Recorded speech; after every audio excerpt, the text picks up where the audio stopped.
तो गाइस कैसे हैं आप सब लोग। ट्रू डीमन के एपिसोड 13 के साथ हाजिर हो। तो जहां पर हमारा टॉर्चर स्टार्ट होने वाला है, क्योंकि लास्ट एपिसोड के एंड पे हमने देखा था कि चो इल संग जो कि हमारे जियोन को मारने के लिए आया था, हमारे जियोन ने उसे पकड़ लिया था और उसे उल्टा लटकाकर उसे टॉर्चर करने वाला है। तो यहीं पर एक बैकग्राउंड का सीन दिखाता है कि जब हमारा जियोन जो था उसे बहुत ही बुरी तरह से वहां पर टेबल के पटक पटक कर नीचे गिराकर बेहोश कर देता है और उसे उठाकर वहां पर से लेकर आ रहा था टॉर्चर करने के लिए। तो गोचान उसे कहता है कि ये क्या, ये तो चो इल संग है। तो हमारा जियोन उसे कहता है क्या तुम इसको जानते हो? वो कहता है हाँ मैं इसको जानता हूँ, तो सेकंड यंग मास्टर का पर्सनल गार्ड है। तो ये बात सुनने के बाद वो उसे कहता है तो सेकंड यंग मास्टर वो यहाँ पर क्या करने के लिए इसको भेजेगा? तुम्हें क्या लगता है कि उसने यहाँ पर से मुझे मारने के लिए भेजा होगा? तो इसके साथ ही गोचान उसे कहता है कि मैं इस बारे में श्योर नहीं हूँ कि उसने यहाँ पर इसे क्यों भेजा होगा, लेकिन इस बंदे ने यहाँ पर मास्क पहना हुआ था, इसका मतलब यह है कि यहाँ पर कोई सीक्रेट काम करने के लिए आया होगा। हो सकता है कि असैसिनेशन मिशन के लिए आया हो या फिर हमारी बुक्स को चोरी करने के लिए आया हो। तुम्हारा जियोन कहता है चलो फिर ठीक है, इसी के पास से पूछ लेते हैं। वो उसे अपने कंधे के ऊपर उठा लेता है और कहता है कि मैं इसे लेकर जा रहा हूँ इसे पूछने के लिए। लेकिन गोचान उसे कहता है कि यंग मास्टर प्लीज इसको टॉर्चर मत करना है, इसको टॉर्चर नहीं कर सकते। तो हमारा जियोन उसे कहता है क्यों, मैं इसको टॉर्चर क्यों नहीं कर सकता? तो उसे कहता है कि सेकंड यंग मास्टर बहुत ज्यादा कमीना है, अगर आपने यहाँ पर इसको टॉर्चर किया जो उसका पर्सनल गार्ड है और उसे अपने लोगों की बहुत ज्यादा परवाह रहती है, अगर उसके बंदे को तुमने यहाँ पर टॉर्चर किया तो वो यहाँ पर तुमसे बदला जरूर लेगा। और इसी के साथ ही वहां जियोन आगे बढ़ता है, उसका हाथ पकड़ता है, उसका हाथ मोड़ते हुए कहता है कि अपनी बकवास बंद करो, तुम यहाँ पर मेरे बारे में क्या सोचते हो कि मैं किस किस्म का इंसान हूँ? क्या तुम्हें लगता है कि सेकंड यंग मास्टर मुझसे ज्यादा जालिम हो सकता है? और इसी के साथ ही उसे लेकर वहां पर से दूसरे रूम की तरफ चला जाता है, जबकि गोचान वहीं पर बैठा बेचारा चिल्लाता रह जाता है और कहता है कि ऐसा मत करो, ऐसा मत करो, सेकंड यंग मास्टर तुम्हारा दुश्मन बन जाएगा और तुमसे बदला लेगा। फिर साथ ही वहीं पर लेट जाता है और कहता है कि छोड़ो मुझे क्या, तुम दोनों लड़ो आपस में, जो मर्जी मरता है, मुझे इस बात से क्या ही फर्क पड़ता है। वैसे मुझे लगता है कि ये सिर्फ और सिर्फ जाकर उसको टॉर्चर ही करेगा और उसे जान से नहीं मारेगा, क्योंकि मैंने उसको वार्निंग दे दिया है कि ये सेकंड यंग मास्टर का पर्सनल गार्ड है। और इसी के साथ ही वहीं पर खामोश हो जाता है और कहता है कि वो मार भी सकता है क्योंकि ये भी एक कमीना है। इसी के साथ ही नेक्स्ट सीन जो होता है वो अंदर का दिखाया जाता है, जहां पर हमारा जियोन जो होता है अपना नाइफ लेकर बैठा होता है और उसी के साथ ही चो इल संग को होश आ जाती है। वो उसे कहता है कि मेरे हाथ खोलो। तो हमारा जियोन उसे कहता है नहीं मैं तुम्हारे हाथ क्यों खोलूंगा? तो वो उसे कहता है क्योंकि तुम मेरे हाथ इसलिए खोलने वाले हो क्योंकि तुमने मेरा चेहरा देख लिया और तुम्हें पता है कि मैं चो इल संग हूं और मैं सेकंड यंग मास्टर का पर्सनल गार्ड हूं। अगर तुमने मुझे नहीं छोड़ा तो सेकंड यंग मास्टर यहाँ पर आएंगे और आने के बाद में बहुत ही बुरी तरह से पीटने वाले हैं, इसलिए चुपचाप यहाँ पर से मुझे जाने दो। मुझे पता है कि तुम्हारे पास यहाँ पर सीक्रेट मैनुअल्स हैं, सीक्रेट मैनुअल्स हमारे पास पहले से आ चुके हैं और सीक्रेट मैनुअल जो है वो सेकंड यंग मास्टर को दे दो। तो यहाँ पर उनके सामने मैं तुम्हारे लिए भीख मांगूंगा कि वो तुम्हारी जान बख्श दें और इस तरह तुम बच जाओगे। जबकि साथ ही वो अंदर से और साथ ही चो इल संग अंदर से वहां पर सोच रहा होता है कि अगर मैं यहाँ पर इसको डरा देता हूँ तो उसके बाद हो सकता है कि ये मुझे छोड़ दे, मुझे यहाँ पर सेकंड यंग मास्टर के कार्ड को यूज करना होगा। जबकि हमारा जियोन उसे कहता है कि बहुत ज्यादा मजा आने वाला है। तो वो कहता है कि इस बात का क्या मतलब है? जियोन उसे कहता है कि मुझे लगता है कि यहाँ पर बहुत ज्यादा मजा आने वाला है, मेरा बड़ा ब्रदर यहाँ पर अपने सबॉर्डिनेट को भेजता है मेरे पास से चीजें चोरी करने के लिए या फिर मुझे जान से मारने के लिए। लेकिन तुम यहाँ पर ऐसी सिचुएशन में इस तरह से टफ बनने की एक्टिंग कर रहे हो जैसे कि तुम्हें लगता है कि तुम्हारे पास अपर हैंड और तुम यहाँ पर से बचकर जा सकते हो। और इसी के साथ ही हमारा जियोन उनका खड़ा होता है और कहता है कि अच्छा ठीक है अब मैं यहाँ पर तुम्हें खोल देता हूँ। इसी के साथ ही वो उसकी रस्सी काटना शुरू कर देता है, जबकि इल संग उसे कहता है ये बहुत ही अच्छा फैसला है कि तुमने यहाँ पर बहुत ही सोच समझकर फैसला किया, मैं जाकर सेकंड यंग मास्टर के सामने तुम्हारी तारीफें करूंगा और उसके बाद वो तुम्हें जान से नहीं मारेंगे और तुम्हें यहाँ पर काफी ज्यादा एडवांटेज मिलने वाला है। और इसी के साथ ही वो उसके हाथ खोल देता है। तो चो इल संग के हाथ खुल जाते हैं, लेकिन क्योंकि वो उल्टा लटक रहा होता है तो उसके हाथ भी वहीं पर नीचे की तरफ लटक जाते हैं और इसी के साथ उसकी एक उंगली गायब हो जाती है। और इस बात से वो काफी हैरान होता है और कहता है कि ये क्या हुआ? और हमारा जियोन उसे कहता है कि मैं यहाँ पर तुमसे सवाल पूछूंगा और तुम्हें मेरे सवालों के जवाब देने होंगे। मैं यहाँ पर 5 सेकंड्स में एक सवाल तुमसे पूछूंगा और 5 सेकंड में हर सेकंड के साथ साथ तुम्हारी एक उंगली कटेगी, इसलिए तुम्हारे पास सिर्फ 5 सेकंड है, जल्दी जल्दी सवाल का जवाब देना। साथ ही वो उसकी कटी हुई उंगली उसके सामने करता है और कहता है कि ये देखो ना ये किसकी उंगली है। और इसी के साथ ही वो कहता है कि यहाँ पर मैंने तुम्हें एक बहुत ही स्पेशल पॉइजन दिया है जिससे तुम पैरालाइज हो चुके हो। उस पॉइजन को मैंने अपने हाथों से बनाया है बहुत सारी जड़ी बूटियों को मिक्स करने के बाद। अब तुम्हें यहाँ पर बिल्कुल भी दर्द महसूस नहीं होने वाला, कम से कम 2 से 3 घंटे के लिए दर्द महसूस नहीं होगा। लेकिन जब यहाँ पर तुम्हारी सारी उंगलियां कट जाएंगी और एकदम से वो पॉइजन का असर खत्म हो जाएगा, उसके बाद तुम्हें यहाँ पर इतना दर्द होगा कि तुम कहोगे काश मैं मर गया होता। इसलिए अब यहाँ पर मेरे सवालों के जवाब देना स्टार्ट करो। सबसे पहला सवाल ये है कि मुझे ये बताओ कि तुम यहाँ पर क्या करने के लिए आए थे? मेरे सेकंड ब्रदर ने तुम्हें यहाँ पर मेरे रूम में क्यों भेजा था? और इसी के साथ उसे कहता है कि तुम्हारा टाइम यहाँ पर स्टार्ट हो चुका है। तो जैसे वहां पर वो एक कहता है, इसी के साथ ही चो इल संग कहता है कि जरा रुको, लेकिन इसी के साथ ही हमारा जियोन जो होता है उसका एक और उंगली उसकी काट देता है। तो वो उसे कहता है 1 सेकंड हो गया और इसी के साथ उसे कहता है कि चलो जल्दी से आप बताओ तुम्हारा दूसरा सेकंड होने वाला है। और साथ ही वो उसकी दूसरी उंगली काट देता है, जबकि इसी के साथ ही इल संग चिल्लाकर उसे कहता है कमीने कहीं कि यहीं पर रुक जाओ, मेरा यंग मास्टर तुम्हें नहीं छोड़ेगा। और साथ ही हमारा जियोन कहता है कि 3 और तीसरी उंगली भी काट देता है। और साथ ही वो कहता है कि 4 अब यहाँ पर तुम्हारी 4th उंगली और उसके साथ 4th साउथ उंगली काटने के बाद इलसांग से कहता है रुको रुको प्लीज रुक जाओ मैं यहाँ पर बताता हूँ। तुम्हारा जियोन कहता है कि हाँ क्यों नहीं, चलो जल्दी से फिर बताना स्टार्ट करो वरना अगली बार यहाँ पर तुम्हारे दूसरे हाथ की उंगलियां कटेंगी। तो इसी के साथ इलसांग वहां पर से कहता है ठीक है मैं तुम्हें सारी बात बताऊंगा। फिर साथ ही वो कहता है कि मुझे यहाँ पर सेकंड यंग मास्टर ने तुम्हें मारने के लिए नहीं भेजा था बल्कि सिर्फ चेक करने के लिए भेजा था कि तुम्हारी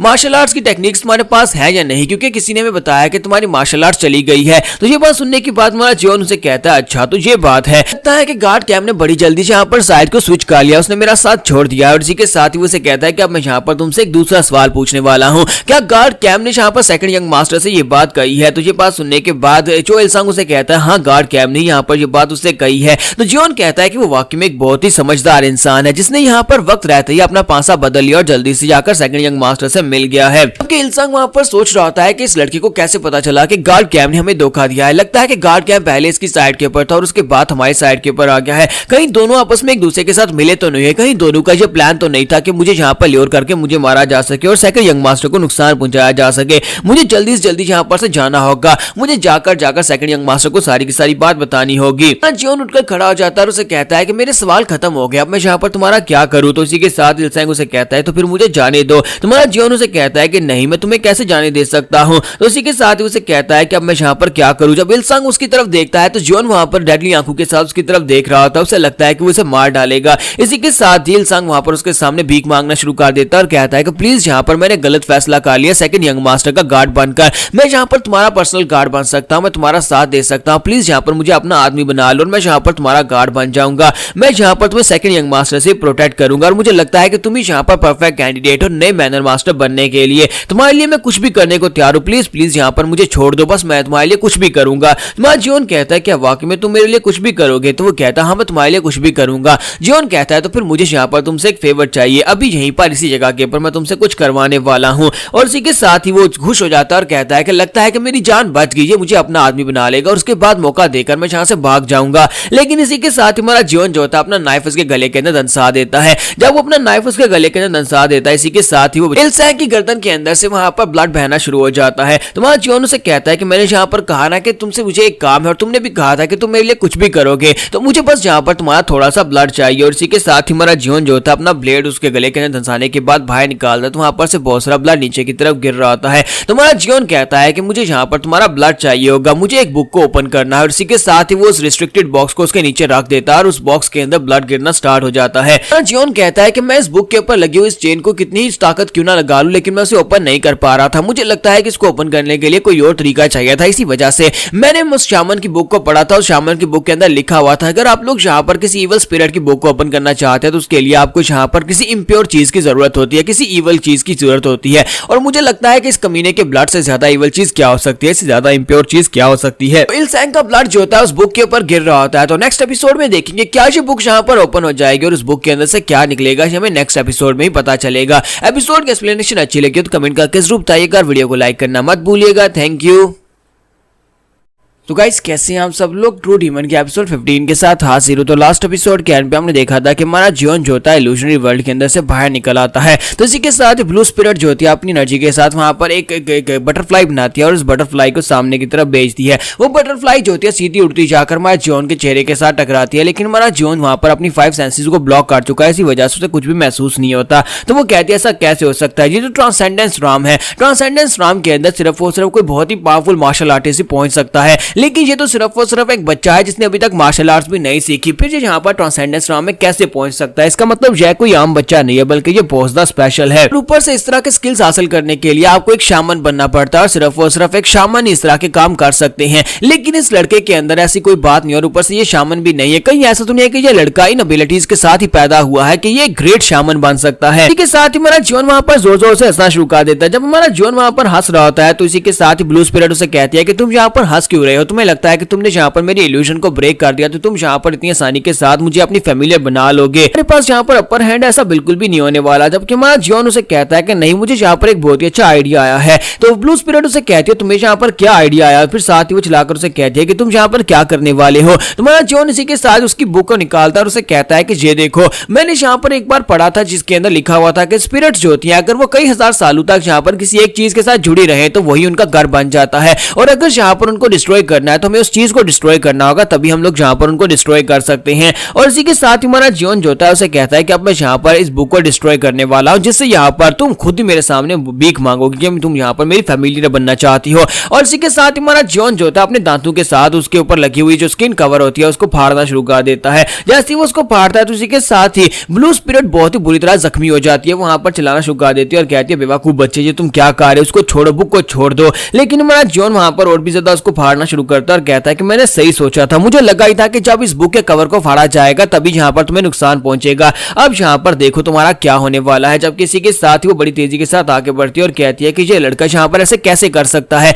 ये लड़का यहाँ पर उस बुक के ऊपर लगी हुई उसकी स्किन को इतनी आसानी से कैसे फाड़ रहा है, क्योंकि उस स्किन को तोड़ना इतना भी आसान नहीं था। अगर उस स्किन को फाड़ना या फिर उसकी सील को हटाना इतना आसान होता तो पिछले कई हजार सालों से यहाँ पर कई शामन आए और कई शामन के हाथ से बुक लगी, लेकिन कोई भी इसको ओपन नहीं कर पाया। तो इसी के साथ वो बड़ी तेजी के साथ आगे बढ़ती है, हमारे जियोन को गले से पकड़ती है और उसे वहां पर पिलर के साथ टकराती है और उसे कहती है लड़के तुमने यहाँ पर मुझे गुस्सा दिला दिया, अब यहाँ पर तुम मरने वाले हो। अगर तुम मेरी इल्यूजन से निकल गए तो इस बात से क्या फर्क पड़ता है, लेकिन मैं यहाँ पर तुम्हारा गला दबाकर तो मार ही सकती हूँ। मुझे यहाँ पर तुम्हारी बॉडी की जरूरत भी नहीं है, अब यहाँ पर तुम्हारी अपनी गलती की वजह से तुम मरने वाले हो। तो इसी वजह से मैंने यहाँ पर तुम्हारे पर तरस खाया था, तुम्हें एक ऑफर दी थी, लेकिन अब यहाँ पर तुम मरोगे। लेकिन वो जियोन को मार नहीं रही होती, क्योंकि वो वहां पर उसे मौका दे रही होती है कि जियोन वहां पर अपने मुंह के अंदर जो उसने स्किन का टुकड़ा पकड़ा हुआ है छोड़ दे और साथ ही बुक को भी छोड़ दे। तुम्हारा जियोन उसे कहता है कि अगर तुम यहाँ पर मुझे मारना चाहती तुमने अभी तक यहाँ पर मुझे मार दिया होता, और वैसे भी तुम यहाँ पर इस बुक को मेरे हाथ से क्यों नहीं छीन लेती, ये बुक जो कि यहाँ पर तुम्हारी किस्मत के साथ जुड़ी हुई है, अगर इस बुक को फाड़ दिया तो तुम भी मरोगी, तो तुम्हें तो पहले इस बुक को मेरे हाथ से छीनना चाहिए था। तो ब्लू स्पिरिट जो होती है उसे समझ आ जाती है कि इस लड़का काफी ज्यादा समझदार है, उसे पता चल चुका है कि मैं इसके हाथ से इस बुक को नहीं ले सकती। तुम्हारा जियोन कहता है कि तुम मेरे हाथ से इस बुक को नहीं ले सकती, अगर तुम इस बुक को नहीं ले सकती इसका मतलब यह कि अगर मैं स्किन के टुकड़े को निकल जाऊंगा तो फिर यहाँ पर तुम क्या ही कर लोगी, तुम मेरे मुंह के अंदर से इस टुकड़े को भी नहीं निकाल पाओगी। और इसी के साथ ही वो उसके ऊपर ज्यादा जोर डालना शुरू करती है और कहती है कि जल्दी से स्किन के टुकड़े को बाहर निकालो, मैंने कहा कि जल्दी से बाहर थूको। तुम्हारा जियोन कहता है कि नहीं मैं इसको बाहर नहीं थूकने वाला। तो वो उसका गला दबा रही होती है, जिसकी वजह से हमारा जियोन जो होता है उसकी हालत काफी ज्यादा खराब होती जा रही होती है, उसका गला दब रहा होता है, उस बेचारे की आंखें बाहर आ रही होती हैं, लेकिन वो स्किन के टुकड़े को वहां पर निगल रहा होता है ताकि उसको अपनी बॉडी के अंदर निगल जाए। इसी के साथ ही हमारा जियोन जो होता है वहां पर उस टुकड़े को निगल जाता है। जैसे वो उस टुकड़े को निगल जाता है वो स्पिरिट चिल्लाकर उसे कहती है कभी ने घटिया इंसान कहीं कि तुमने ये क्या कर दिया, तुमने यहाँ पर स्किन के टुकड़े को क्यों निगल दिया, और साथ ही वो उसका और ज्यादा गला दबाती है, जिसकी वजह से हमारा जियोन वहां पर बेहोश हो जाता है। जब हमारा जियोन वहां पर बेहोश हो जाता है इसी के साथ ही वो जो स्पिरिट होती है वो भी बेहोश हो जाती है। दोनों के बेहोश होने के बाद हमारा जियोन उसकी स्पिरिचुअल स्पेस के अंदर चला जाता है जहां पर उसकी मेमोरीज होती हैं।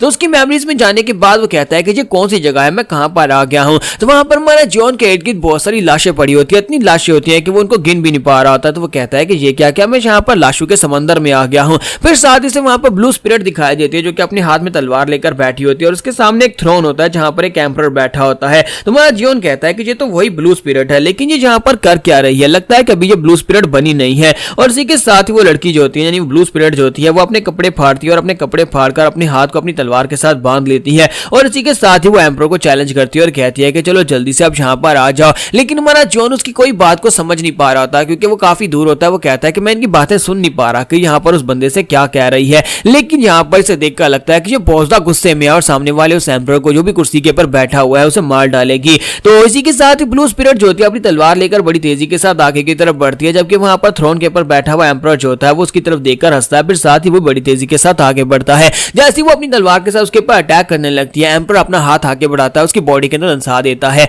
तो एम्परर अपना हाथ उसकी बॉडी के अंदर डालकर उसका दिल खींच लेता है, वो उसका दिल बाहर निकाल लेता है। तो ब्लू स्पिरिट का दिल निकालने के बाद वो उसे ऊपर से किक मारता है, जिसकी वजह से वो सीढ़ियों से वहां पर नीचे गिरती है। उसके नीचे गिरने के बाद उसके वहां पर बहुत सारे साथी होते हैं। वो अपने साथियों से कहता है कि जल्दी से आगे बढ़ो और इसे ऐसी सजा दो जैसी कभी किसी को ना दी गई। और इसी के साथ ही वो सभी लोग जो होते हैं जाकर उसकी बॉडी के करीब खड़े हो जाते हैं। हालांकि उसकी बॉडी से उसका दिल निकल चुका है लेकिन वो अभी तक जिंदा होती है। और इसी के साथ ही वो सभी लोग अपने पास से अपने अपने नाइफ निकालते हैं और फिर साथ ही वहां पर उसकी स्किन को पील करना स्टार्ट करते हैं। वो उसकी पूरी की पूरी स्किन को उसकी बॉडी के ऊपर से पील कर देते हैं, यानी उसकी पूरी स्किन को ऊपर से उखाड़ देते हैं। और उसके बाद वो उसकी स्किन के साथ वहां पर एक स्किन कवर बनाते हैं जो कि बुक के ऊपर उसको हमेशा के लिए उसके अंदर सील कर दिया जाता है। तो हमारा जियोन ये सब कुछ देख रहा होता है। हमारा जियोन कहता है तो इस तरह से यहाँ पर जो बुक बनी और इस तरह से यहाँ पर ब्लू स्पिरिट को मारा गया था और उसी की स्किन के साथ यहाँ पर इस बुक को बनाया गया था। तो इसी के साथ जियोन को जब होश आती है तो वो अपने सामने देखता है कि वहां पर बैठा होता है, बुक उसके हाथ में होती है और इसी के साथ ब्लू स्पिरिट भी वहीं पर होती है। लेकिन ब्लू स्पिरिट और उसके दरमियान में वहां पर एक धागा होता है जो कि उन दोनों की बॉडी के साथ बंधा होता है।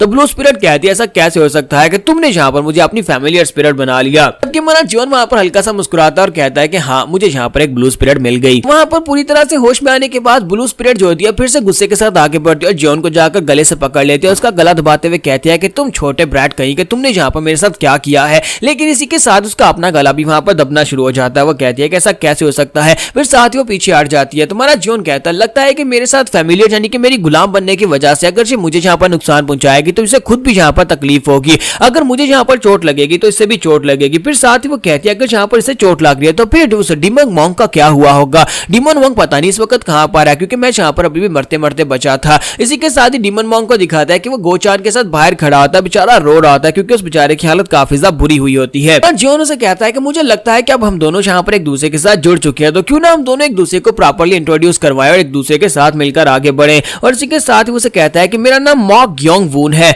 और तुम्हारे बारे में क्या, तुम्हारा नाम क्या है, मैं यहाँ पर तुम्हें क्या कर पुकारूं। वो उसे कहती है कि यहाँ पर इस बारे में सोचना भी मत कि मैं तुम्हारी फैमिलियर स्पिरिट बन गई, तो मैं यहाँ पर तुम्हारे साथ कोऑपरेट करूंगी। तो जॉन कहता है कि मुझे लगता है कि तुम यहाँ पर मुझे अपना नाम नहीं बताने वाली, तो फिर मैं तुम्हारा मास्टर हूं तो तुम्हें एक नाम देता हूँ, मैं तुम्हें यहाँ पर रेड डंक वाला बीटल कह सकता हूँ। तो जैसे वो उसे ये नाम देता है तो वो चिल्लाकर उसे कहती है कहीं तुम्हारा दिमाग तो नहीं खराब हो गया। तुम्हारा जॉन हंसना शुरू कर देता है और कहता है कि इस नाम में क्या खराबी है, तुम यहाँ पर बिल्कुल एक लाल मिर्ची की तरह और ऊपर से बिल्कुल एक बीटल की तरह दिखाई दे रही हो। तो वो उसे कहती है बकवास बंद करो, यहाँ पर मेरा मजाक मत उड़ाओ। तुम्हारा जॉन कहता है अच्छा ठीक है, मैं यहाँ पर तुम्हें एक और नाम देता हूँ। तो वो उसे कहती है कि मैं यहाँ पर तुम्हारे स्टूपिड नेम्स में बिल्कुल भी नहीं बसने वाली और मुझे यहाँ पर तुम्हारे जैसा कोई स्टूपिड नेम नहीं चाहिए। तुम्हारा जॉन कहता है क्योंकि तुम ब्लू स्पिरिट हो तो फिर आज के बाद से मैं तुम्हें यहाँ पर ब्लू स्पिरिट ही कहूंगा। उसकी बात सुनने के बाद आगे से ब्लू स्पिरिट बिल्कुल खामोश होती है, लेकिन वो काफी ज्यादा नक चढ़ी होती है, वो दूसरी तरफ मुंह करके बैठ जाती है। तुम्हारा जॉन कहता है लगता नहीं है कि इसे यहाँ पर मार पीट कर मैं अपना फैमिलियर बनाकर इसे यूज कर सकता हूँ, तो अगर मुझे यहाँ पर इसकी मदद लेनी है तो फिर मुझे यहाँ पर इसके साथ प्यार से पेश आना पड़ेगा। फिलहाल के लिए इतना ही काफी है कि मैंने यहाँ पर इसे अपनी फैमिलियर स्पिरिट बना लिया है। तो यहाँ पर हम लोग अपनी एपिसोड 15 का एंड करेंगे और नेक्स्ट एपिसोड में देखेंगे क्या हमारा जॉन यहाँ पर ब्लू स्पिरिट को भी अपने लिए टेम कर लेगा और क्या इसकी मदद से यहाँ पर लेडी सियोक और गार्ड कैम दोनों को मार सकता है या नहीं। तो एपिसोड की एक्सप्लेनेशन अच्छी लगी हो तो कमेंट करके जरूर बताइएगा, वीडियो को लाइक करना मत भूलिएगा। Thank you. तो गाइस कैसे हैं आप सब लोग, ट्रू डीमन के एपिसोड 14 के साथ हाजिर हो। तो लास्ट एपिसोड के एंड पे हमने देखा था कि हमारा जॉन जो होता है जब उस बुक के ऊपर ब्लड डालना स्टार्ट करता है तो बुक जो होती है उसके ऊपर जो रोजरी लगी होती है वो उसके अंदर क्रैक्स पड़ना शुरू हो जाते हैं। तो उसके अंदर जब क्रैक्स पड़ते हैं तो एक एक करके उसके दाने टूटना शुरू हो जाते हैं। जब उसके दाने टूट रहे होते हैं तो उसी के साथ ही बुक ओपन हो रही होती है। तो हमारा जॉन कहता है कि लगता है कि मैंने यहाँ पर इसको काम करवा लिया, यानी कि यहाँ पर जो तरीका काम कर गया और जो बुक ओपन होने वाली है और इसी के साथ ही वहां पर ब्लड फैल जाता है। तो उसके अंदर से जो ब्लड निकलता है इस बुक के ओपन होने की वजह से वहां पर बहुत सारा ब्लड होता है, पूरा एरिया जो होता है वहां पर नीचे का पूरा एरिया रेड हो जाता है। और हमारा जॉन भी इस बात से काफी ज्यादा हैरान होता है क्योंकि उसके आसपास वहां पर पूरे एरिया में ब्लड उड़ रहा होता है। जॉन कहता है कि ये अचानक से हो क्या रहा है, इतने प्रेशर के साथ ब्लड कहां से निकल रहा है। और जहां पर बुक पड़ी हुई थी वहीं पर से ब्लड के अंदर से एक टोर्नेडो सा बनता है और उस ब्लड के अंदर से वहां पर से एक स्पिरिट निकल आती है। एक स्पिरिट जो कि लड़की होती है, वहां पर से एक लड़की की स्पिरिट उसके सामने आकर खड़ी हो जाती है। तो हमारा जॉन जो होता है उसे देखकर और भी ज्यादा हैरान होता है और कहता है कि ये क्या, इस बुक के अंदर से तो एक लड़की निकल आई, लेकिन असल में वो एक लड़की नहीं होती बल्कि वो भी एक इवल स्पिरिट होती है। तो जॉन कहता है कि मुझे लगता है कि ये यहाँ पर ग्रीन स्पिरिट से ज्यादा पावरफुल है। मैंने इस बुक के अंदर एक फिफ्थ स्पिरिट के बारे में पढ़ा था, ग्रीन स्पिरिट से ज्यादा पावरफुल स्पिरिट जो होती है वो ब्लू स्पिरिट होती है और मुझे लगता है कि ये ब्लू स्पिरिट है। तो हमारा जॉन जो होता है वहां पर उसे देखने के बाद कहता है कि मैं तो यहाँ पर अपने लिए ग्रीन स्पिरिट को एक्सपेक्ट कर रहा था कि मुझे यहाँ पर से ग्रीन स्पिरिट मिल जाएगी तो उसके बाद मैं यहाँ पर गार्ड कैम और साथ में लेडी सियोक दोनों को हरा सकता हूँ, लेकिन अब तो यहाँ पर मैं काफी ज्यादा लकी हूँ कि मुझे एक ब्लू स्पिरिट मिल गई है। लेकिन इसी के साथ ही ब्लू स्पिरिट जो होती है इतनी आसानी के साथ उसकी फैमिलियर स्पिरिट नहीं बन सकती, इसी वजह से वो उसके ऊपर प्रेशर डालती है। तुम्हारा जॉन वहीं पर ग्राउंड के ऊपर गिर जाता है। तो ब्लू स्पिरिट उसे कहती है कि बेवकूफ इमॉर्टल्स, तुम्हें क्या लगता है कि तुम लोग यहाँ पर मेरे साथ ये सब कुछ कर सकते हो, तुम्हें क्या लगा था कि तुम यहाँ पर इसे ओपन करके मुझे अपना गुलाम बना लोगे। इसके साथ ही ब्लू स्पिरिट उसे कहती है कि तुम्हें अपनी सोल को त्यागना होगा ताकि मैं तुम्हारी बॉडी को पोजेस कर सकूं, और इसी के साथ उसे कहती है कि अब तुम्हारी बॉडी मेरी होने वाली है। जबकि हमारा जॉन वहां पर सोच रहा होता है कि फिफ्थ स्पिरिट जो होती है वो बहुत ज्यादा पावरफुल होती है। ब्लू स्पिरिट्स इतनी ज्यादा हेटफुल होती है कि वो यहाँ पर इस दुनिया में कई सेंचुरीज यानी कई सौ सालों से एग्जिस्ट कर सकती हैं। ये स्पिरिट्स होती है मेनली तब बनती है जब यहाँ पर कोई मरता है और उसके मरने के बाद उसका कोई बदला अधूरा रह जाए, या फिर उसे किसी से बहुत ज्यादा नफरत और वो उसे बदला लेना चाहती हो, तो वो हजारों साल से यहाँ पर जिंदा हो सकती है। इसी वजह से ये बहुत ज्यादा पावरफुल होती है। यहाँ तक कि इनको पकड़ने के लिए 10 शामन्स की जरूरत पड़ती है। 10 स्किलफुल शामन्स मिलकर भी तब जाकर एक ब्लू स्पिरिट को मार पाते हैं। इसी वजह से देखते मार देना चाहिए, लेकिन एक नॉर्मल इंसान के इसके सामने टिकने के कोई चांसेस नहीं है। तो वो ब्लू स्पिरिट स्पिरिट जो होती है अपने भालू के अंदर से अपने पाइप को निकालती है और उसको वहां पर फूंकना शुरू कर देती है। जबकि साथ ही वो कहती है कि लड़के तुम अभी तक यहाँ पर स्ट्रगल क्यों कर रहे हो, तुम्हारी बॉडी के अंदर से अभी तक सोल क्यों नहीं निकली। लेकिन उस बेचारी को क्या पता है कि उसका सामना जहाँ पर उससे भी एक बड़े मॉन्स्टर के साथ हो गया है। तुम्हारा जॉन वहां पर रेजिस्ट कर रहा होता है, वहां पर उसके सामने खड़ा होने की कोशिश कर रहा होता है। तो वो कहता है कि मुझे यहाँ पर जब बुक मिली हो तो इस बुक के अंदर से एक ब्लू स्पिरिट निकली, लेकिन मैं यहाँ पर इस चीज को छोड़ू कैसे, मैं यहाँ पर इसको कैसे छोड़ दूं जबकि मैं इसे अपना गुलाम बना सकता हूँ और इसकी मदद से मैं यहाँ पर बहुत कुछ कर सकता हूँ। तो जॉन कहता है ये बहुत ज्यादा इंटरेस्टिंग है। तो ब्लू स्पिरिट उसे कहती है कि क्या तुम यहाँ पर क्या बड़बड़ा रहे हो। तुम्हारा जॉन कहता है कि इस दुनिया के अंदर जितने भी गोस्ट चाहे वो कितने ही पावरफुल क्यों ना हो, लेकिन सभी को यहाँ पर हमारी बॉडी क्यों चाहिए होती है। मुझे एक बात तो यहाँ पर गोस्ट और इवल स्पिरिट्स के बारे में पता चली है कि जब तक तुम्हारे पास हमारी बॉडी नहीं है तब तक तुम मेरा कुछ भी नहीं उखाड़ सकती। जैसे वो उसे ये वाली बात करता है, इसी के साथ ही ब्लू स्पिरिट आगे से हंसना शुरू कर देती है और कहती है कि तुम्हें लगता है कि तुम्हारी बॉडी को पोजेस किए बिना मैं यहाँ पर कुछ भी नहीं कर सकती। और इसी के साथ ही हमारा जीवन से कहता है हाँ अगर ऐसी बात होती तुम यहाँ पर मेरी बॉडी लेने की कोशिश नहीं करती, इसी वजह से तुम यहाँ पर मेरी बॉडी मांग रही हो। तो इसी के साथ ही ब्लू स्पिरिट जो होती है वहां पर अपनी पावर्स को यूज करते हुए वहां पर उसके ऊपर अटैक कर देती है। वो ब्लड के साथ एक स्पीयर बनाती है और ब्लड का स्पीयर जो होता है वो जियोन की बॉडी के आर पार हो जाता है और वहां पर एक होल हो जाता है। तो जियोन कहता है कि ये अभी यहाँ पर क्या हुआ और इसी के साथ ही जियोन वहीं पर ग्राउंड के ऊपर गिर जाता है। तो ब्लू स्पिरिट उसे कहता है कि तुम बेवकूफ मॉडल कहेंगे, तुम्हें क्या लगता है कि मैं यहाँ पर तुम्हें कुछ भी नहीं कर सकती। और इसी के साथ ही उसे कहता है कि तुमने यहाँ पर मेरे लिए कोई रास्ता नहीं छोड़ा, मैं तुम्हारी बॉडी को पोजेस करना चाहती हूँ, इसलिए मैं चाहती थी कि तुम्हारी बॉडी को कम से कम नुकसान पहुंचे। और साथ ही वो फिर से वहां पर अपने हाथ को सामने की तरफ करते हुए उसके ऊपर एक ब्लड स्लैश लगाती है और जो ब्लड स्लैश उसके चेहरे के ऊपर लगते हैं जहां पर उसका पूरा आधा चेहरा ही जो होता है वो छिल जाता है, उसकी स्किन उतर जाती है और हमारा जॉन वहां पर फिर से जोर जोर चिल्लाना शुरू कर देता है। तो ब्लू स्पिरिट उसे कहती है कि अभी भी तुम्हारे पास टाइम है, खुद यहाँ पर मेरे सामने सबमिट कर दो तो तुम्हारे लिए अच्छा रहेगा। ब्लू स्पिरिट उसे कहती है कि अब तुम्हें यहाँ पर समझ आ रही है, मैं यहाँ पर तुम्हारे साथ जो करना चाहूँ वो कर सकती हूँ, मैं तुम्हारे साथ कुछ भी कर सकती हूँ, मुझे बस यहाँ पर अपनी बॉडी दे दो और उसके बाद तुम यहाँ पर से आजाद हो जाओगे, वरना तुम्हें बहुत ही दर्दनाक मौत मिलने वाली है और तुम्हारे मरने के बाद मैं तुम्हारी बॉडी पर कब्जा कर लूंगी। लेकिन हमारा जॉन जो होता है अभी वहां पर उसके सामने डर कर खड़ा होता है, उसके चेहरे के ऊपर उसकी स्किन उतर चुकी होती है और उसकी कमर के ऊपर वहां पर उसके पेट के ऊपर वहां पर एक होल होता है, लेकिन वहां पर से ब्लड बह रहा होता है और उसको पकड़कर वहां पर खड़ा होता है। ब्लू स्पिरिट कहती है कि इसने यहाँ पर मेरे टॉर्चर को फेस कर लिया, हालांकि इसका चेहरा आधा उखड़ चुका है, लेकिन इसके बावजूद ये मेरे सामने खड़ा है। ये लड़का वाकई में कोई ऑर्डिनरी इंसान नहीं है बल्कि काफी ज्यादा स्पेशल लगता है। फिर साथ ही ब्लू स्पिरिट फिर से अपने हाथ को सामने की तरफ करती है और वहां पर ग्राउंड के ऊपर जो ब्लड बिखरा होता है उसी ब्लड के साथ उसके पांव बांध लेती है और साथ उसके हाथ बांधकर उसे ऊपर पीछे जाकर पिलर के साथ पटकाती है। तो उस पिलर के साथ उसके पटकने के बाद वो खुद भी वहां पर ऊपर उड़कर आती है और उसे कहती है कि लड़के मैं तुम्हें यहाँ पर एक ऑफर देना चाहती हूँ, अगर तुम यहाँ पर मुझे अपनी बॉडी विलिंगली दे लेते हो तो मैं यहाँ पर तुम्हारी एक ख्वाहिश को पूरा करूंगी। तुम्हारा जीवन कहता है क्या तुम मेरी एक ख्वाहिश को पूरा करोगी, क्या तुम वाकई में यहाँ पर मेरी ख्वाहिश को पूरा कर सकती हो। तो वो कहती है कि हाँ मैं एक बहुत ही अच्छी स्पिरिट हूँ, इसी वजह से मैं यहाँ पर तुम्हारी एक ख्वाहिश को पूरा करूंगी। तो वो से कहती है कि यहाँ पर तुम्हारे साथ मैं यहाँ पर इसलिए ये कर रही हूँ क्योंकि मुझे तुम्हारी बॉडी सही सलामत चाहिए, वरना मुझे यहाँ पर फिर से किसी और की जाकर बॉडी को ढूंढना पड़ेगा। तुम्हारा जीवन से कहता अगर मैं यहाँ पर तुम्हारी ऑफर को रिजेक्ट कर दूं तो फिर क्या होगा। तो वो कहती है फिर मैं तुम्हें मार डालूंगी और यहाँ पर और भी बहुत सारे इंसान है, मैं किसी और इंसान की बॉडी को ले लूंगी, लेकिन तुम यहाँ पर मर जाओगे। तुम्हारा जीवन उसकी बात सुनने के बाद कहता है तो फिर ठीक है मेरी एक ख्वाहिश है। तो वो कहती है हाँ हाँ जल्दी से बताओ कि तुम्हारी क्या ख्वाहिश है, मैं तुम्हारी ख्वाहिश पूरी करूंगी। तो जियोन कहता है कि मेरी एक ख्वाहिश है कि मैं यहाँ पर तुम्हें अपनी फैमिलियर स्पिरिट बनाना चाहता हूँ, मैं चाहता हूँ कि तुम यहाँ पर मेरी गुलाम बन जाओ। और इस बात से ब्लू स्पिरिट और भी ज्यादा गुस्सा हो जाती है और कहती है बेवकूफ बच्चे, लगता नहीं है कि तुम इतनी आसानी से मेरी बात को मानने वाले। और इसी के साथ ही उसे कहती है कि अब यहाँ पर तुम मरोगे और साथ ही वहां पर अपनी पावर्स को रिलीज करती है और कहती है कि ये सब कुछ तुम्हारी अपनी वजह से होने वाला है। और वो उसे कहती है कि अब तुम बेवकूफ इंसान अब यहीं पर मर जाओ। और साथ ही वो फिर से अपनी ब्लड पावर्स को यूज करते हैं, वहां पर बहुत सारी स्ट्राइक्स बहुत सारे स्पाइक्स बनाती है और उन स्पाइक्स के साथ हमारे जॉन के ऊपर अटैक कर देती है। वो सारे जब जॉन के ऊपर टकराते हैं तो पीछे का पिलर भी टूट जाता है, हमारा जॉन जो होता है वहां पर ब्लड सी के अंदर गिर जाता है। तो वहां पर नीचे जो होता है वो एंडलेस सी होता है जो ब्लड का होता है, वो उसके अंदर डूबता जा रहा होता है। तो जॉन कहता है कि यहाँ पर हो क्या रहा है, मुझे कुछ भी समझ नहीं आ रही। उसने यहाँ पर मेरे पर अटैक किया और मेरे अंदर तक मुझे यहाँ पर दर्द हो रहा है, जहां तक कि मेरी हड्डियां ऐसे महसूस हो रहा है जैसे कि उसके ब्लड अटैक की वजह से मेरी हड्डियां भी पियर्स हो गई हूं। फिर साथ ही वहां पर वो पानी के अंदर वहां पर गिरता जा रहा था, लेकिन गिरते गिरते वो सोच रहा था कि मुझे यहाँ पर कुछ अलग सी फीलिंग आ रही है, मैं यहाँ पर ब्लड के अंदर डूब रहा हूँ लेकिन जब ब्लड नहीं है, क्योंकि मुझे यहाँ पर इस चीज के बारे में काफी कुछ अंदाजा है। जब लास्ट टाइम मैंने यहाँ पर शायद के साथ गाँव के अंदर घुसकर बहुत सारे लोगों की जान ली थी, उस वक्त मुझे वहां पर ब्लड महसूस हुआ था। उस वक्त मैंने ब्लड की स्मेल को महसूस किया था, मेरे हाथों के ऊपर मेरी बॉडी के ऊपर ब्लड लगा था और उस ब्लड के अंदर बहुत सारी लाइफ थी। लेकिन जहां पर इस ब्लड के अंदर मुझे ऐसी कोई भी फीलिंग महसूस नहीं हो रही, ऐसे लगता है कि जैसे मैं हार्ड ग्राउंड के ऊपर लेटा हुआ हूं और ये ब्लड जो है ये ब्लड है ही नहीं। तो हमारा जॉन जो होता है वहां पर उसकी ट्रिक को समझ जाता है, क्योंकि वो सिर्फ और सिर्फ एक इल्यूजन होती है। उसे याद आता है कि उस बुक के अंदर लिखा हुआ था